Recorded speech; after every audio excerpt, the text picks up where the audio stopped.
Welcome to online classes of Shivaji Group of Institution. Myself Arun.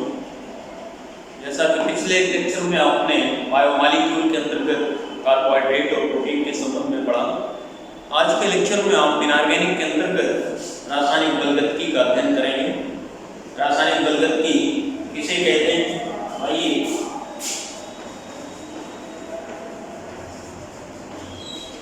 रासायनिक बलगतकी, chemical kinetics,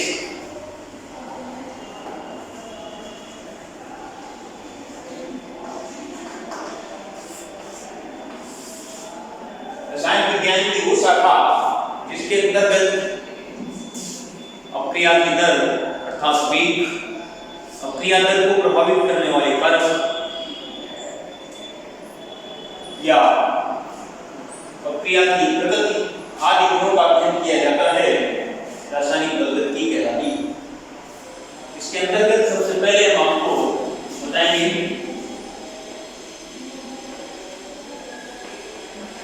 अपक्रिया वेग किसे कहते हैं। अपक्रिया वेग या अपक्रिया की दर,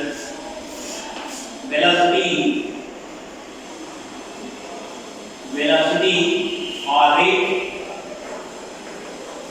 of reaction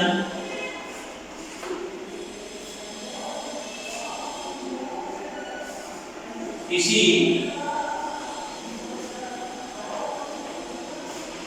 अपक्रिया में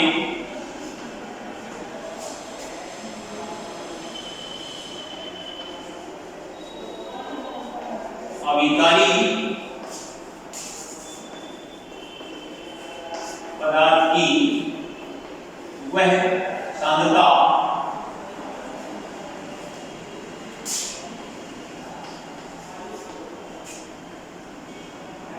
जो समय की सापेक्ष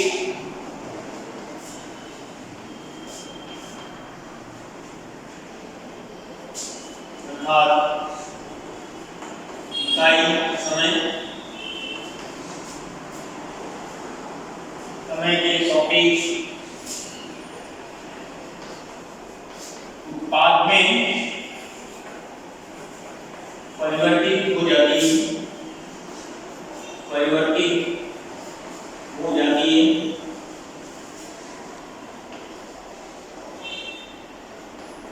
अपक्रिया की दर या वेग कहलाता है। किसी अभिक्रिया के अभिकारी पदार्थ का वो सांद्रण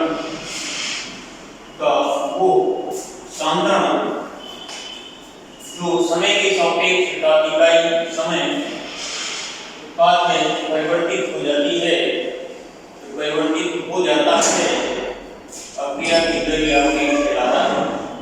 तो ये था अपक्रिया का वेग किसे कहते हैं। इसी क्रम में कैसे व्यक्त करते हैं तो ध्यान दें। और एग्जाम्पल एक इक्वेशन हम लेते हैं यहाँ कि और ये उत्पाद में परिवर्तित होता है। ये प्रारंभ में एक मोल इसका लिया जाता है, प्रारंभ में शून्य रहता है उत्पाद। 30 सेकंड पश्चात ये a माइनस x और ये x बन जाता है। ये जो एकांक समय में 30 सेकंड में परिवर्तित सांद्रण है, इसी को कहते हैं x अपान। तो अब इसमें से x अपान t बराबर dx अपान dt, ये अपक्रिया की दर है, सांद्रता। समय के सापेक्ष जो परिवर्तित सांद्रण है वही अपक्रिया की दर कहलाता है और इसे संक्षेप में dx अपान dt के फॉर्म में लिखते हैं। ये है अपक्रिया का वेग। इस तरह से अब आप देखेंगे इसमें अपक्रिया वेग में ये dx अपान dt में ऋण चिन्ह है, में ऋण चिन्ह क्या प्रदर्शित करता है?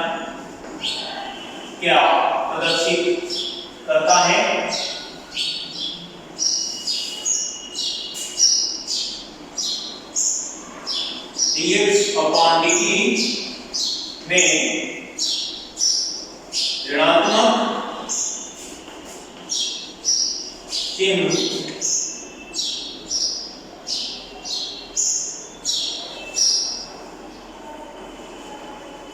समय की सापेक्ष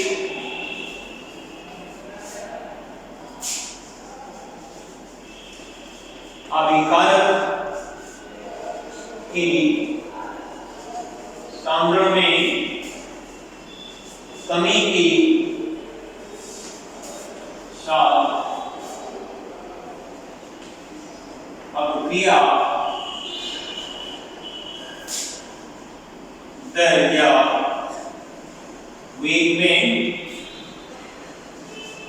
कमी को प्रदर्शित करता है। तो ये चीज है जो रेड से लगा रहता है। ये अभिकारक का जो समय के सापेक्ष सांद्रण में कमी आती जाएगी, उत्पाद में वृद्धि होती जाएगी, तो कमी के साथ ही अभिक्रिया की गति कम होती जाती है। ये रेड से प्रदर्शित कर रहा है। अब इसी क्रम में आता है अभिक्रिया वेग को प्रभावित करने वाले कारक क्या हैं? अभिक्रिया वेग को प्रभावित करने वाले कारक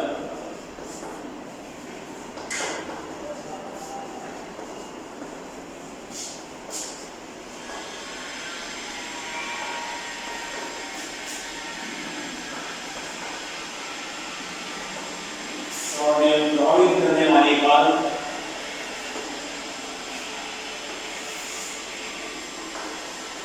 factors affecting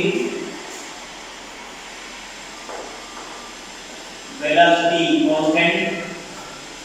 सबसे पहले है अभिकारक का सांद्रण, ये हेडिंग है अभिकारक का सांद्रण।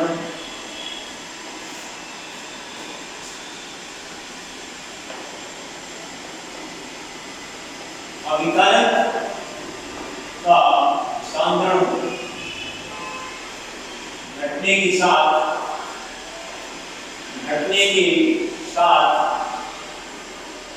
अभिक्रिया दर, अभिक्रिया वेग या दर घटती जाती है।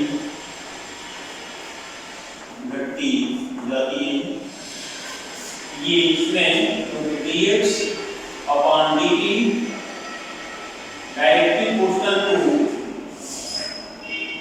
अभिक्रिया वेग जो है अभिकारक का, ये अभिकारक का सांद्रण।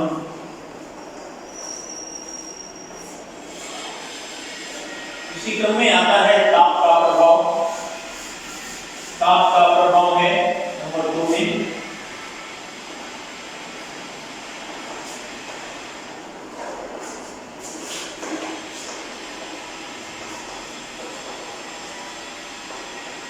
ताप वृद्धि पर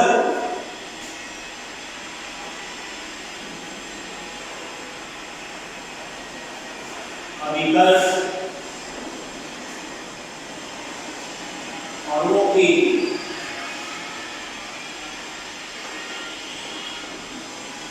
पारस्परिक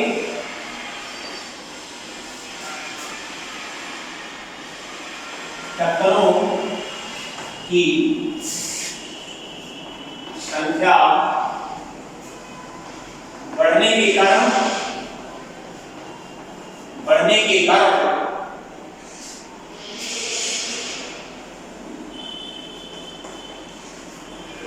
औसत गतिज ऊर्जा का मान बढ़ जाता है,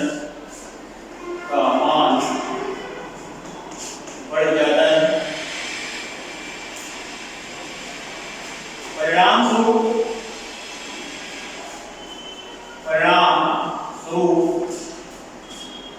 अभिक्रिया दर बढ़ जाती है।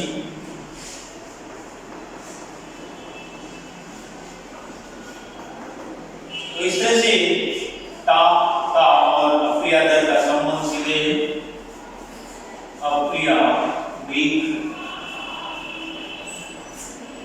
इसी क्रम में अगला आता है उत्प्रेरक का प्रभाव। उत्प्रेरक अपने की दर को किस तरह बढ़ाता है वो चीज आपको लिखना है। उत्प्रेरक का प्रभाव नंबर 3 डालेंगे।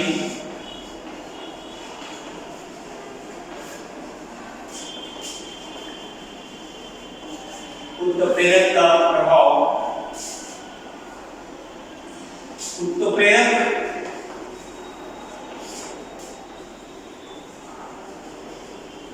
अभिकारी अणुओं की सक्रिय ऊर्जा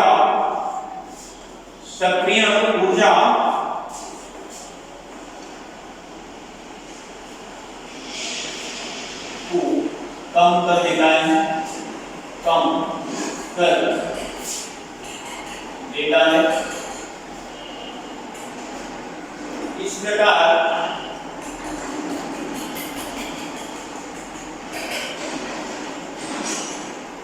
क्रिया की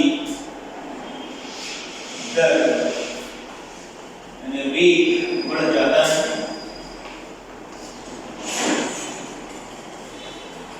वेग बढ़ जाता है। यहाँ पर ये उत्प्रेरक और ये सक्रिय ऊर्जा है। सक्रिय ऊर्जा और ये डायरेक्ट प्रोपोर्शनल टू अपनी आदर है। एक लास्ट कारक आता है पृष्ठ क्षेत्रफल। अभिकारक पदार्थ का पृष्ठ क्षेत्रफल है वो भी वेग को प्रभावित करता है। नंबर 14 लिखेंगे। अभिकारक का पृष्ठ क्षेत्रफल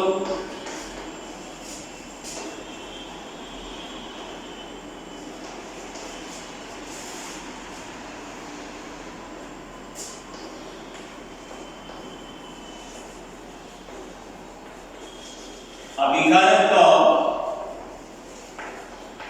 पृष्ठ क्षेत्रफल बढ़ने के साथ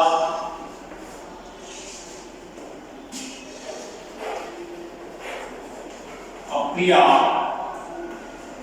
की दर या वेग बढ़ जाता है।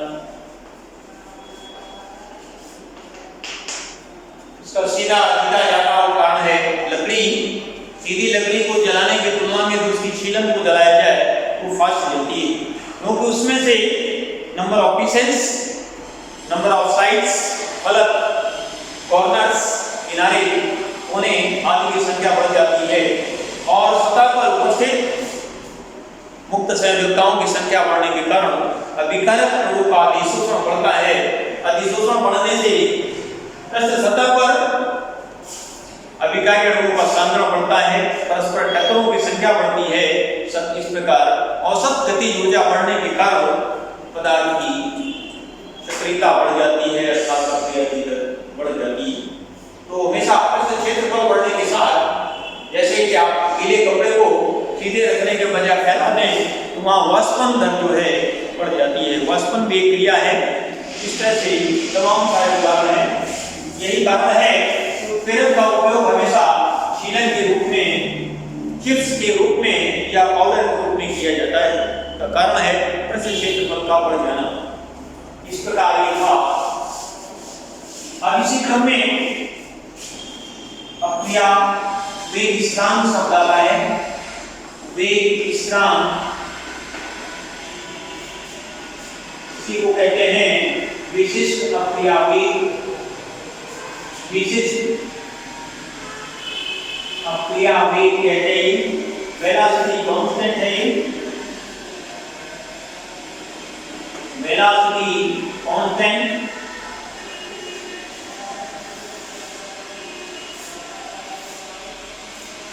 अभिकारक पदार्थ की इकाई आणविक सांद्रण पर अपक्रिया वेग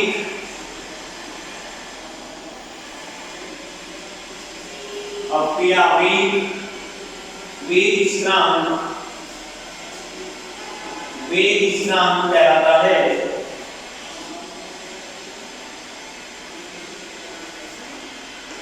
ये इसकी डेफिनेशन है, इसको देखिए, डेरिवेशन है इसका।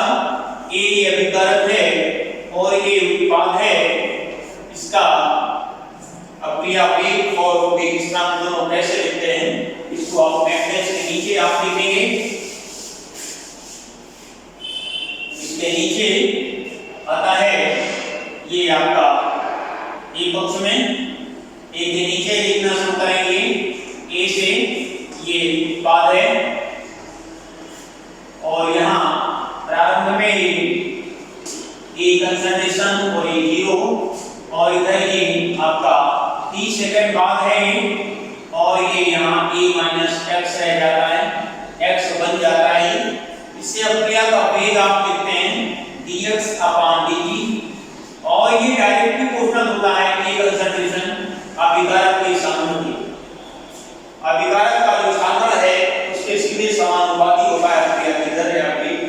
अब इसी को याद करके लिखेंगे dx अपॉन dt बराबर k कंसंट्रेशन की। यहाँ पर जो k कांस्टेंट आता है ये स्थिरांक है, जिसे वेग स्थिरांक कहते हैं। जहाँ k अपक्रिया का वेग स्थिरांक है, वेग स्थिरांक है। ये एक ऐसा फैक्टर है जो सांद्रण पर सांद्रण किसी सांद्रण पर निर्भर नहीं करता, क्योंकि यहाँ कांस्टेंट रखा गया है, इकाई आणविक सांद्रण रखा गया है। इस कांस्टेंट को आप ध्यान रखेंगे, इकाई आणविक सांद्रण पर ही पॉसिबल होता है। इसके बाद आप आगे देखेंगे।